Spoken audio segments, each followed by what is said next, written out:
My daughter-in-law shoved empty boxes into my hands and ordered me to give my bedroom to her friend and sleep in the garage. I smiled and agreed.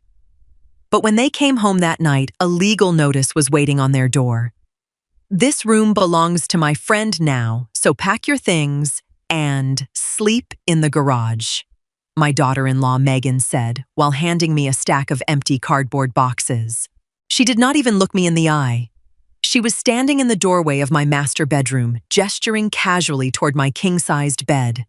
Behind her stood her best friend Brittany, holding two massive rolling suitcases and looking immensely pleased with herself. My son Brandon was standing near the hallway closet, staring intently at the floorboards while picking at his fingernails. "Brittany just went through a tough breakup, Mom," Brandon muttered softly, refusing to look up. "She needs a quiet place to stay for a few months. The garage has that insulated side room. It's not that bad." I stood by my dresser, a photo frame of my late husband still in my hand. This was a 2-bedroom house in suburban Ohio. I owned the property free and clear. 5 years ago, after my husband passed, Brandon asked if he and Megan could lease the downstairs guest suite to save up for a down payment on a place of their own. They signed a formal legal lease agreement.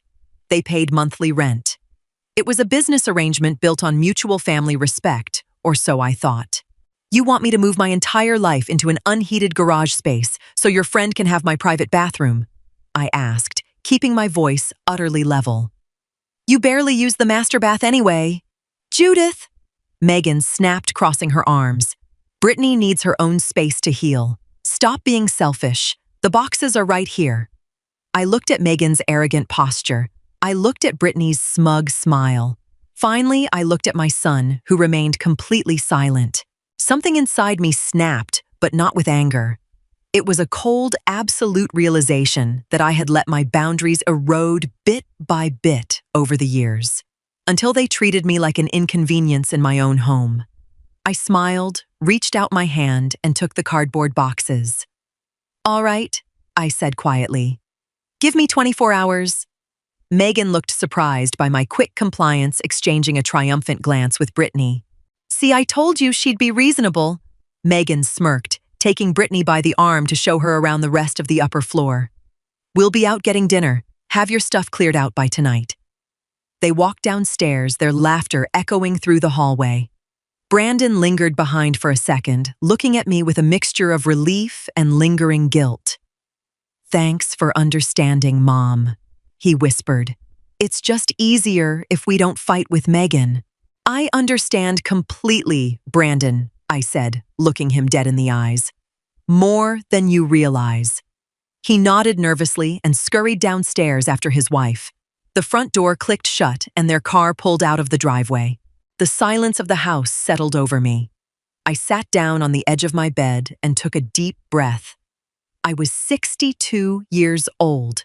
I spent 30 years working as a high school administrator dealing with rebellious teenagers and strict institutional policies. Somewhere along the line, after losing my husband, I had become too soft. I wanted so badly to keep my remaining family close that I had allowed Megan to slowly take over the house step on my dignity and turn my son into a stranger. I had enabled this behavior by staying silent when Megan made snide remarks about my cooking, or when Brandon let her treat me like a housekeeper. I had taught them that my self-respect had no price tag. Well, the lesson was over. I picked up my phone and made 2 phone calls. The first call was to my attorney who had drafted the lease agreement 5 years ago. The second call was to a local residential property management and security firm. It was time to remind my family whose name was on the deed, and more importantly, what a real boundary looked like. My attorney, Mr. Harrison, answered on the 3rd ring.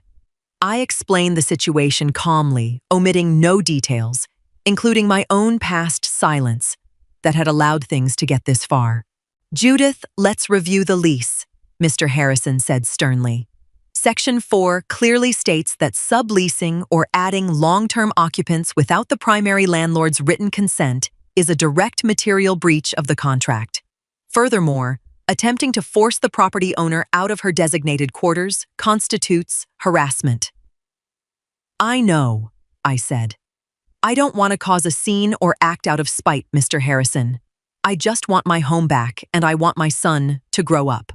If you issue a notice to cure or quit based on the lease violation, they have strict legal obligations, he explained. Because Megan signed that contract as a co-tenant, she is bound by those terms. If she brings an unauthorized guest into the primary residence, she invalidates her own tenancy. Draft the formal notice, I said firmly. I want it delivered legally and posted immediately. Within 2 hours, an off-duty deputy sheriff who worked process serving on the side arrived at my front door. He reviewed the documents, verified my identification, and officially served the paperwork by affixing a notarized notice of immediate lease default and unlawful occupancy to the interior guest suite door while handing me the primary copy. Next, the locksmith I hired arrived. I did not change the locks on the main front door. That would have been an illegal lockout under state law, and I was determined to do everything strictly by the book. Instead, I had him install a commercial-grade keycard lock on my master bedroom door and heavy-duty deadbolts on the interior garage entry. I spent the rest of the afternoon packing my own belongings, not to move into the garage, but to organize my space. I cleared out every shared item I had purchased for their downstairs suite over the years, placing them neatly in the hallway with receipts attached. I wasn't seeking revenge. I was enforcing an overdue contract. At 10:30 p.m., the front door unlocked. I was sitting in my living room armchair, wearing my reading glasses, sipping a warm cup of herbal tea, and reading a historical biography. Megan, Brandon, and Brittany walked in, carrying shopping bags and laughing loudly. Brittany was holding a bottle of wine. When Megan saw me sitting comfortably in the armchair, she stopped in her tracks, her expression darkening instantly. "Why are you still sitting there?" Megan demanded, placing her hands on her hips. "And why are your boxes sitting in the middle of the hallway? Brittany needs to unpack." I slowly lowered my book and looked at her over the rim of my glasses. "Brittany is not moving into this house, Megan." Megan's face flushed bright red. "We talked about this. You agreed to take the garage room. You took the boxes. I took the boxes so you could pack Brittany's things back into her car," I said calmly. Brittany stepped forward, scoffing loudly. "Look, Lady Megan said I could stay here. I already gave up my apartment lease. You can't just change your mind." "Megan does not own this house," I replied, keeping my tone perfectly conversational. "She is a tenant who signs a monthly lease for the downstairs suite. She has zero authority to offer you a room, let alone my room." Megan turned to Brandon, grabbing his arm forcefully. "Brandon, are you going to let your mother talk to us like this? Tell her—" Brandon shifted his weight from side to side, looking utterly miserable. "Mom, please. Brittany really doesn't have anywhere else to go tonight. Just let her stay for a few days." I felt a pang of sadness looking at my son. He had become so terrified of his wife's anger that he was willing to throw his own mother under the bus just to keep the peace. "Brandon," I said softly, looking him in the eye, "I love you, but your peace cannot come at the expense of my dignity. Look at the door to your suite." Megan marched over to the downstairs suite door and gasped. She ripped the official legal document off the wood, her eyes darting across the formal legal lettering. "What is this?" she shrieked, her voice echoing off the high ceilings. "A notice of default. You called a lawyer on us. You violated Clause 4 of your residential lease by attempting an unauthorized subtenancy," I stated, standing up from my chair and smoothing my sweater. "Furthermore, attempting to force the landlord into an uninhabitable space like the garage constitutes a breach of quiet enjoyment." "You can't do this to family!" Megan screamed, her face contorted with rage. "We pay rent here. You pay rent for the lower suite, which gives you rights to that specific space, not my bedroom," I corrected her. "And as of right now, Brittany has 15 minutes to leave this property, or I will call the local police department to report a private trespass." Brittany's arrogant demeanor evaporated instantly. She looked at Megan, then at the legal notice, and finally at me. She realized I wasn't bluffing. "You know what? This is insane." Brittany said nervously, grabbing her suitcases. Megan, you said your mother-in-law was a pushover who would just do whatever you wanted. I'm not getting cited for trespassing. Brittany, wait, Megan called out. But her friend was already wheeling her bags out the front door, slamming it shut behind her. Megan turned back to me, trembling with pure fury. You just humiliated me in front of my best friend. You are the most cold-hearted, selfish woman I have ever met. No, Megan, I said firmly. For 5 years, I have been a polite, accommodating host who stayed out of your business, but you mistook my kindness for weakness. You thought because I loved my son, I would accept being treated like dirt in a house I spent 30 years paying for with my late husband. Brandon stepped between us, holding his hands up defensively. Mom, Megan, please, just stop. No, Brandon, I said, turning my gaze to him. It's time you make a choice about how you treat your mother. The house fell into a tense, heavy silence. Megan snatched the legal paper from Brandon's hands, glared at me with pure hatred, and retreated into their downstairs suite, slamming the door so hard the framed pictures on the hallway wall rattled. Brandon stayed standing in the living room, his head bowed. Sit down, Brandon, I said gently, gesturing toward the sofa. He hesitated before slumping onto the cushions, burying his face in his hands. Mom, why did you have to go to a lawyer? You could have just talked to me privately. I tried talking to you, Brandon, I reminded him quietly. When Megan demanded my room this morning, I looked at you. I waited for you to say, no, Megan, that's my mother's room. But you said nothing. You told me the garage wasn't that bad. Brandon pulled his hands away from his face, his eyes red. She makes my life a living hell if I don't agree with her, Mom. You don't know what she's like when we're alone. It's just easier to give in. I know it's hard, son, I said, sitting across from him. But enabling her cruelty doesn't protect you. It just makes you her accomplice. I admitted to myself today that I enabled both of you by staying quiet for too long. I thought I was keeping the family together, but I was really just teaching you that my feelings didn't matter. So, what happens now? He asked softly, sounding like a scared child rather than a 30-year-old married man. The lease notice stands, I replied calmly. You and Megan have 30 days to find your own apartment. You have plenty of savings, you've both been working steady jobs. It's time for you to build your own household where you have to take full responsibility for your decisions. She's going to leave me if we have to move out, Brandon whispered. If her love for you depends on her ability to mistreat your mother and live in my house on her own terms, I said gently, then that isn't love, Brandon. That's convenience. The next morning, I woke up early, refreshed after a good night's sleep in my own bed. When I walked down to the kitchen to make coffee, I found Megan sitting at the island counter, her laptop open and a smug look on her face. Brandon was nowhere to be seen. He had already left for his job at the logistics firm. Enjoy your morning, Judith, Megan asked, her voice dripping with artificial sweetness. Because I just spoke with my uncle. He's a tenant rights advocate. I poured my hot coffee into my favorite mug and turned around to face her. Is that so? He told me that because we've lived here for 5 years, we have established squatters' rights and implied tenancy over the whole house.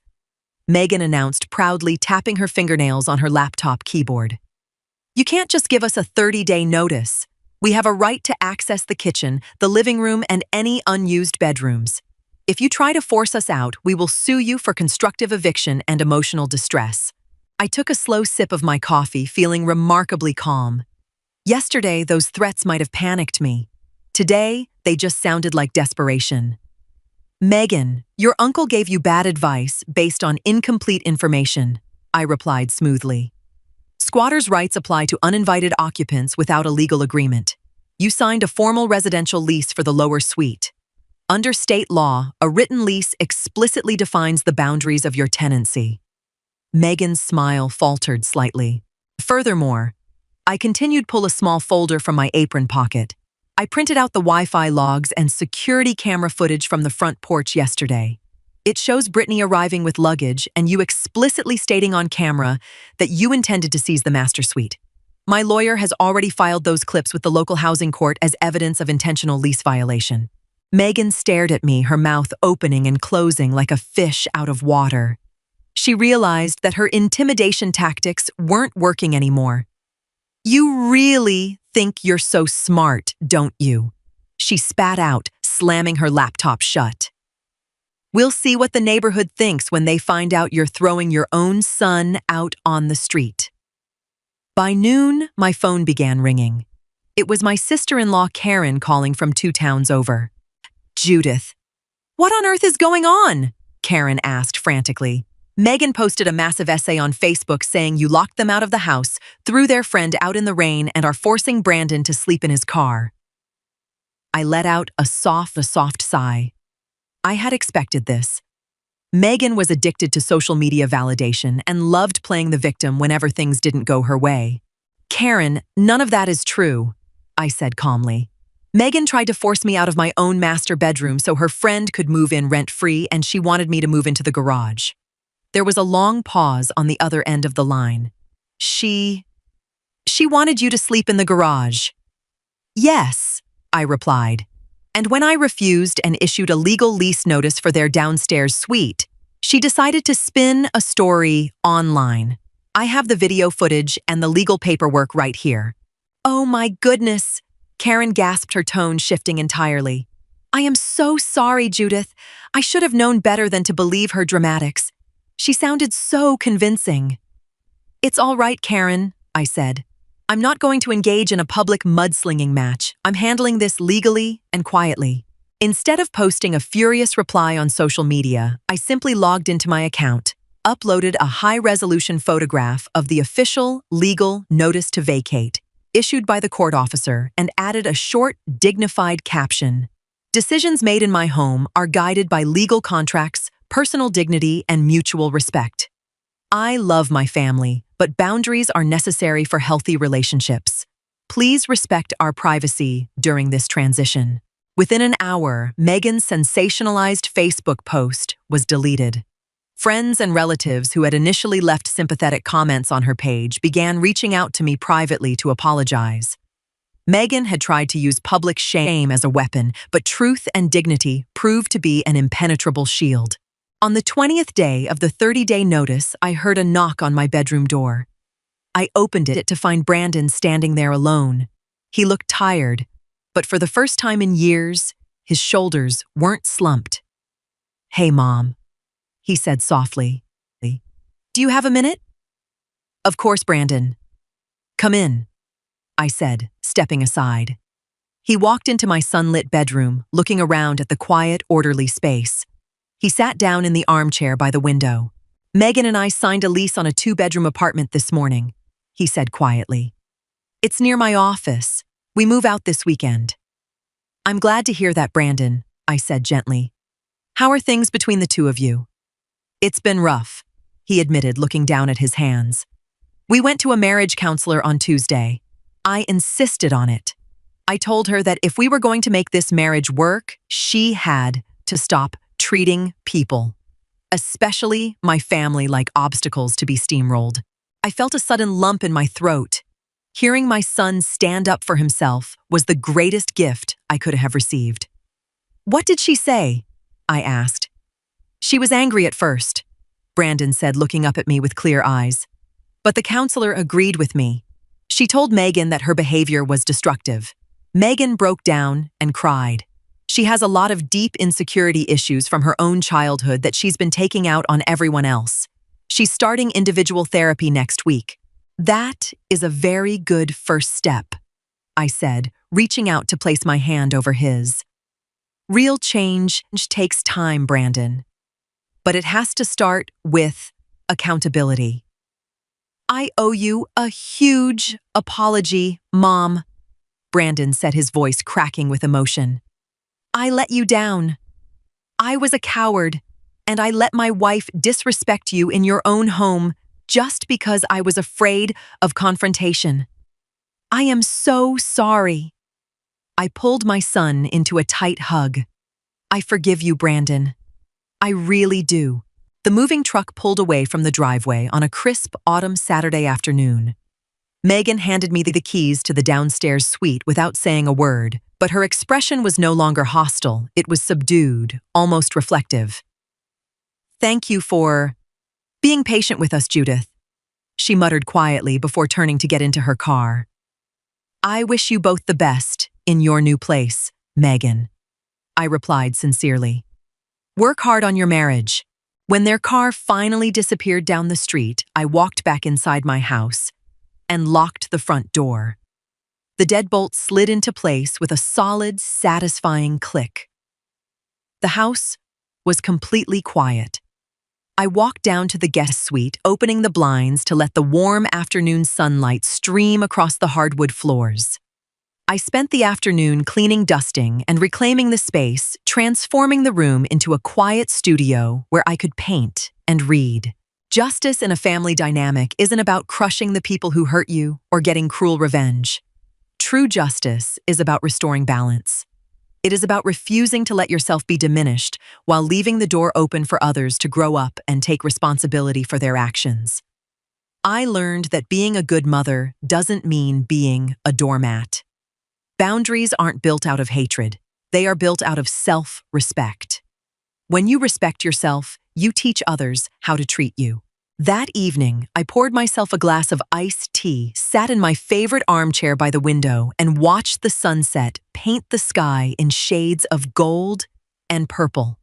For the first time in 5 years, my home felt entirely like my sanctuary again. A place built on dignity, peace, and unbreakable self-respect. Packed one bag. That's all I took. One bag, 62 years of living in that house, and I walked out the back door at 4:15 in the morning while everyone was still asleep. I want you to understand something before I tell you the rest of this. I am not a dramatic woman. I have never been the kind of person who makes scenes or sends long emails or calls my sister crying at midnight. I paid my taxes on time. I showed up. For 40 years, I showed up for every single person in that family, and I never once asked anyone to notice. But there comes a moment, and you'll know it if it's ever happened to you, when something inside you just goes quiet. Not angry quiet, not hurt quiet, just done. Mine came on a Sunday in October, at my son's kitchen table, in front of his wife and her mother and 2 of their friends I'd never met before that evening. My son's name is not important. What he said is, he'd been drinking. They all had.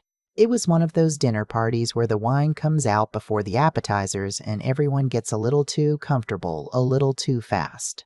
I was sitting at the end of the table, not the head.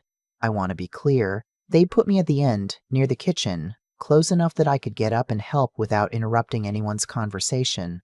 And I've been mostly quiet all evening, listening, smiling when someone looked my way, eating the food I'd brought because my daughter-in-law had asked me to bring something and I'd spent 2 days making a proper pot roast with vegetables from my garden.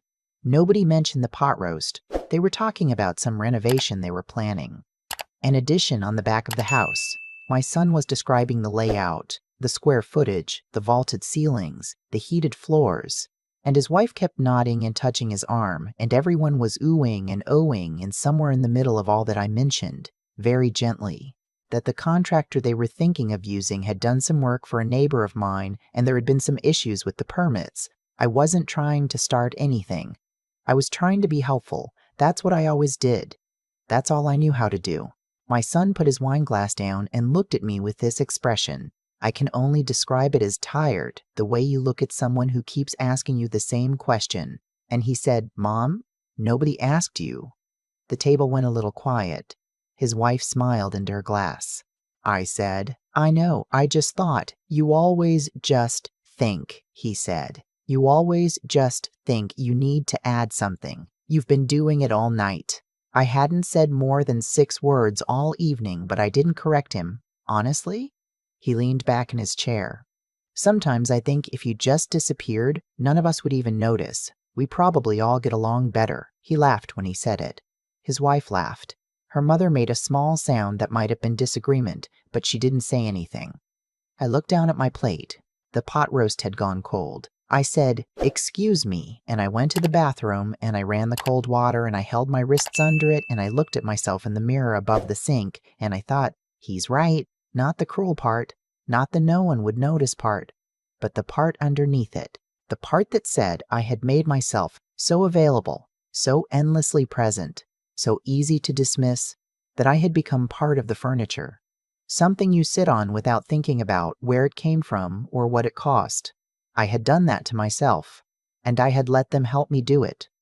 I went back to the table. I finished my dinner. I helped clear the plates, of course I did. And I drove home at 9:30 and I sat in my kitchen in the dark for a long time. Then I started making a list. I want to tell you about the house first because it matters. After my husband passed, this was 11 years ago now, I became the kind of woman who handles things. The estate, the finances, the rental property we kept for 30 years on Birchwood Street. My son had never shown much interest in any of it while his father was alive, and after, he made a point of telling me he trusted me completely, which I eventually understood to mean he didn't want to be bothered with the details. The details were considerable. The Birchwood property alone brought in enough each month to cover my living expenses twice over. There were 2 investment accounts my husband had set up in the 90s that had grown quietly and reliably ever since. There was a storage unit across town with items I'd been meaning to have appraised for years. Furniture, artwork, a small collection of first editions my husband had spent his whole career assembling. None of this was secret. My son simply never asked. His wife knew more than he did, actually. She'd made some comments over the years, little ones, careful ones, about whether I'd thought about the future of the property, whether I'd considered adding family members to certain accounts just in case, whether it might make sense to talk to a financial advisor together. I always changed the subject. I'd grown up watching my mother lose everything in a divorce because her name wasn't on anything, and I had spent my entire adult life making sure my name was on everything. So when I sat in my kitchen that Sunday night making my list, I wasn't starting from scratch. I was just finally doing what I probably should have done years before. The first call I made was to my attorney. I left a message asking her to call me at her earliest convenience. And I want to mention that I have had the same attorney for 22 years and she is one of the sharpest people I know and I have never once regretted paying her properly. The second thing I did was go to the storage unit. I'd been meaning to get to those first editions for ages. My husband had bought the last few at an estate sale the year before he got sick, and I don't think I'd opened that unit more than twice since the funeral. I went on a Tuesday morning when I knew my son would be at work, and I called an appraiser who came out the following Thursday. And when she showed me the number, I sat very still for a moment, and then I asked her to repeat it. I'm not going to tell you the exact figure. I'll just say it was significantly more than either my son or his wife had ever imagined when they looked at those dusty cardboard boxes. The rental property was next. I had a conversation with my attorney, a long one, and then I made some decisions about the structure of things going forward. Nothing illegal, nothing underhanded, just smart the way things should have been structured years ago. The way they would have been if I'd been paying attention to myself as carefully as I'd been paying attention to everyone else. I told no one. The packing took 3 nights. 1 bag for immediate needs, 2 boxes for the things I actually cared about, and arrangements made with my neighbor Josephine. Not in the list, bless her. She's been my friend for 30 years to keep an eye on the house and collect my mail. I booked a room at a small inn about 2 hours north, the kind of place with a front porch and a woman who runs the kitchen and makes proper coffee. I'd stayed there once with my husband years ago. I remembered it was quiet. I left on a Friday morning before dawn. I didn't tell my son. I didn't call my daughter-in-law. I turned my phone off, not because I was hiding, but because I needed 24 hours of silence before I could think clearly. I want to be honest about something here. Part of me was heartbroken. I'd be lying if I told you I walked out of that house feeling strong and resolved and free. I cried in the car. I cried for probably the first 40 minutes of that drive, in the dark, on an empty highway, and I let myself do it because I knew I needed to get it out before I got to wherever I was going. I cried for the version of my son who used to fall asleep on my chest when he was 3 years old. I cried for the 20 years I'd spent trying to be useful enough, quiet enough, undemanding enough that he would never feel burdened by me. I cried because some part of me had believed, without ever putting it into words, that if I was good enough and helpful enough and available enough, eventually someone would notice and be grateful. And I was 64 years old and sitting on a highway at 4 in the morning, finally admitting to myself that it hadn't worked, and it was never going to work, and that was no one's fault but mine. I had raised him to take me for granted. I hadn't meant to, but I had done it, and the least I could do now was be honest about my part in it. That was the hardest thing I've ever admitted to myself. I turned my phone back on Saturday afternoon after I'd slept and had a real breakfast and walked along the tree line behind the inn until I felt like myself again. 47 missed calls. My son had called 11 times. His wife had called 8. There were 3 calls from a number I didn't recognize, which turned out, as I later learned, to be my daughter-in-law's mother, who apparently decided this was her business. My attorney had called twice with updates. A few were from neighbors past a message from my son about concern. One was from Josephine, asking if I was all right and telling me she'd watered my plants. I called Josephine back first. I didn't call my son until Sunday morning, 3 days after I'd left. By that point, I had spoken with my attorney twice. I had had 8 hours of sleep 2 nights in a row, and I had eaten 3 meals a day, like a person who respects herself. He answered on the first ring. "Mom, where are you?" I'm fine," I said. "I'm safe. I'm somewhere quiet. Why didn't you answer your phone?" Melissa thought he caught himself. We were worried. I noticed he didn't apologize. I noticed it the way you notice a missing step on a staircase. Your foot goes down expecting something solid and finds air. I said. I needed some time to think. About what? About a lot of things. About what you said at dinner. There was a pause. Mom, you were drinking, I said.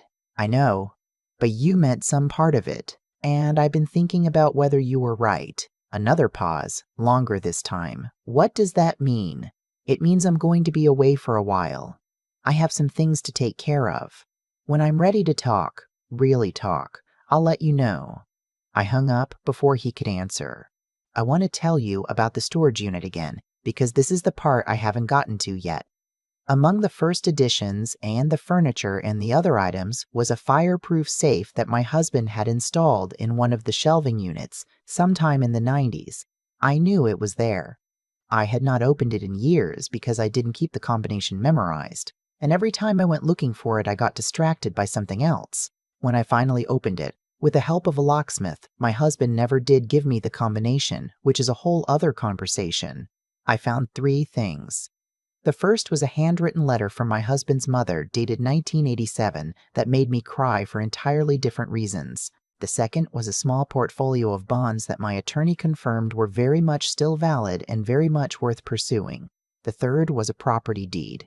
A small piece of land about 90 miles from where we'd always lived, in a town I'd never heard my husband mention, bought sometime in the late 90s and apparently just held. Waiting. For something. For this, maybe. I like to think he knew. I like to think he bought it because some part of him understood that one day I might need a place to go that was entirely mine. The land was beautiful. I drove out to see it on a Tuesday. Rolling fields, a small pond, a stand of old oaks at one edge. Nothing built on it. Just land, quiet and patient, waiting to become something. I called an architect that afternoon. My son came to find me eventually, I should tell you that.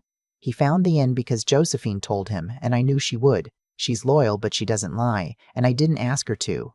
He drove up on a Wednesday, 3 weeks after I'd left, and we sat on the front porch with 2 cups of coffee. And he looked older than I'd ever seen him look. He apologized. Properly. The way he hadn't when he was 22 and did something stupid. The way he hadn't in his 30s when he'd borrowed money and been vague about paying it back. A real apology. The kind that acknowledges the specific thing you did and doesn't explain it away. I don't know what had happened in those 3 weeks to bring him to it. I didn't ask. I accepted it. Not because everything was fixed. Not because I was ready to go back to being the woman who sat at the end of the table near the kitchen. but because he was still my son, and because I had made my own mistakes in how I'd shaped our relationship, and because genuine accountability deserves genuine acknowledgement. I told him about the land. I told him I was going to build something on it. Nothing grand, just enough to live in properly, with a good kitchen and windows that face the trees. He was quiet for a long time. Then he asked me if I needed any help. I told him I'd let him know. There is something I want to say to any woman who's sitting where I was sitting, at the end of someone else's table, eating food she brought herself, listening to conversations she wasn't quite included in. Something I want to say clearly, without softening it. The people who treat you like furniture are, in some part, only doing what you've shown them is acceptable. That's a hard thing. I know it's hard. I spent 3 mornings on that inn's front porch being angry about it before I could sit with it properly. But it's true. And it matters because it means you have more power to change things than it feels like you do when you're in the middle of it. Leaving isn't giving up. Leaving isn't punishing anyone. Leaving is sometimes the only way to demonstrate to yourself, not to them, to yourself, that you still know your own value. I am 64 years old. I have a piece of land with a stand of old oaks and a small pond and an architect who tells me we can break ground by spring. I have an attorney who has never let me down. I have a neighbor who waters my plants and tells me the truth. I have a son who drove 2 hours to say he was sorry. It's not a perfect ending. Life doesn't have those, but it's an honest one. And for the first time in a long time, when I look in the mirror in the morning, I recognize the woman looking back. That's enough. For now, that's more than enough. I think about that fireproof safe sometimes, how it sat in that storage unit for years, locked, unnoticed, holding more than anyone around me understood. I think maybe I was a little like that safe, present for decades, overlooked, quietly holding everything together while people walked past without wondering what was inside. What happened to me didn't come out of nowhere. I can see that clearly now, the way you can only see a road clearly once you've already driven it. I spent years making myself soft and easy and available, and I told myself that was love, and some of it was. But some of it was fear, too. Fear of being too much. Fear of asking for too much. Fear of taking up more space than people had decided to give me. I trained my son, without meaning to expect nothing from me except presence and compliance. And then I was surprised when that's exactly what he gave back. That's the part that took the longest to sit with. Not what he said at that table, but my own hand in building the table, setting it, and choosing the seat at the end nearest the kitchen. There's a kind of integrity that has nothing to do with grand gestures. It's quieter than that. It's the decision, made alone at 4 a.m. on an empty highway, to stop accepting less than you know you're worth. Not because you're angry, but because you finally respect yourself enough to mean it. That's what I found on that drive north. Not revenge. Not vindication. Just a kind of clear-eyed honesty about who I had been and who I still had time to become. The land helped. There's something about standing on ground that belongs entirely to you. No one else's name on it, no one else's opinion required. That does something to your spine. Straightens it. The architect talked about load-bearing walls, and I thought, yes, I know something about those. My son made his choices, and they had weight. They landed on me, and they had cost. But I made choices, too, for years and years, and they had cost as well. That's how it works. Not punishment, not fate. Just the plain and patient arithmetic of action and consequence. What you permit becomes what is expected. What you withhold eventually teaches its own lesson. What you build for yourself, no one can take from you without your consent. I don't know what kind of woman I would have become if he hadn't said what he said that October night. Smaller, maybe. Quieter. Still sitting at the end of that table in another 10 years, still bringing the pot roast, still going unmentioned. The cruelty, as it turned out, was the kindness I hadn't been able to give myself. I'm not finished yet. That's what I know now, that I didn't know before. 64 is not an ending.